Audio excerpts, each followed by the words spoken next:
దేవుని క్రమశిక్షణ కొరకు దేవుడు ఒక వ్యక్తికి వ్యాధిని అనుమతిస్తాడు.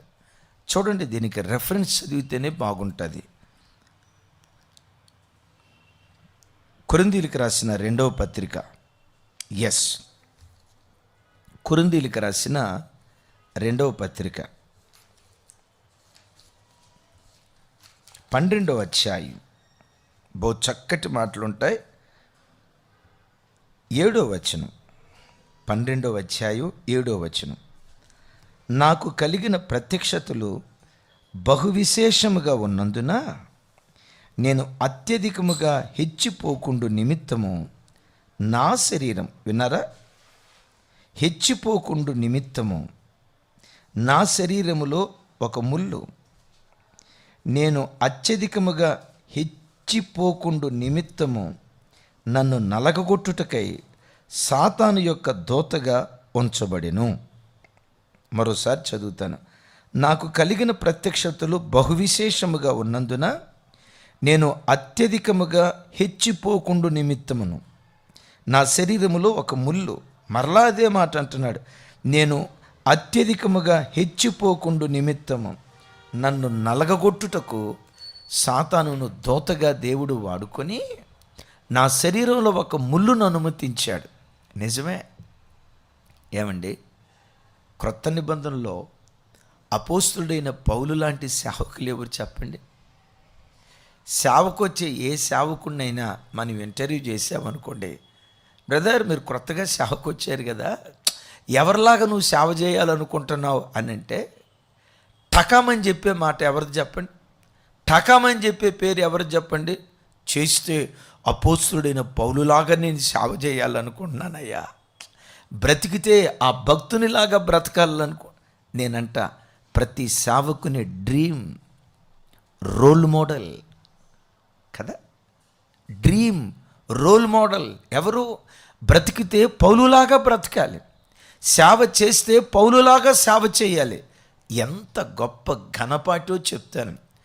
వాహన సదుపాయాలు ఏవీ లేని ఆ కాలములో పౌలు 2 ఖండాలు కదిలించాడు. విన్నారా?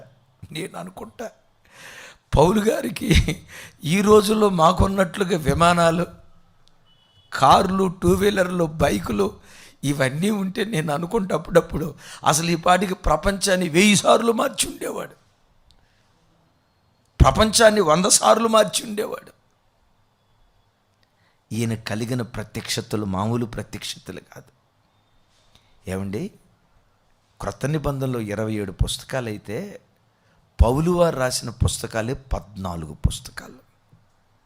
పౌలు వారిని ఏమంటారో తెలుసా? 2వ క్రీస్తు.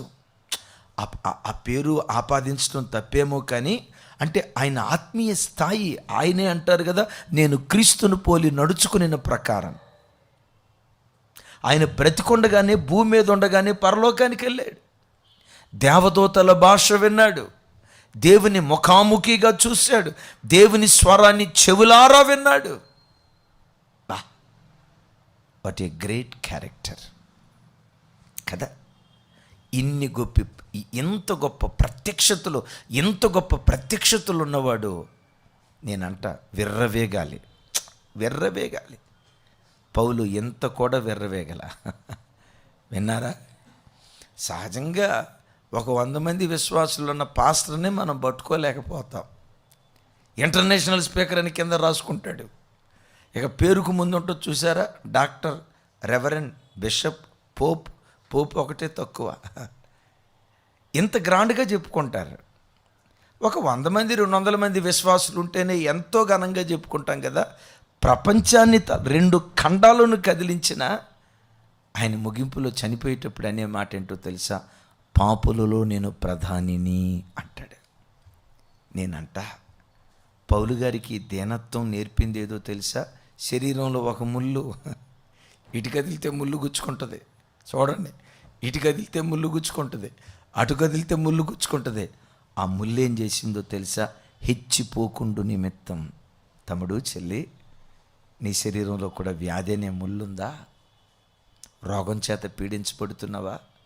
కలవరపడకు, అది దేవుని క్రమశిక్షణలో భాగం. ఆ వ్యాధి నిన్ను నాశనం చేయటానికి వచ్చింది కాదు సుమి, మరణం కొరకు వచ్చింది కాదు సుమి. కొన్ని ఆధ్యాత్మిక పాఠాలు దేవుడు నీకు నేర్పాలనుకుంటున్నాడు. హెచ్చిపోకుండా దీనుడిగా నువ్వు బ్రతకాలని దేవుడు ఆశపడి, దేవుడే తన చిత్తానుసారంగా అనుమతించి ముళ్ళును దేవుడు అనుమతించాడు పౌలు వారి జీవితంలో. దేవునికి మహిమ కలుగును గాక.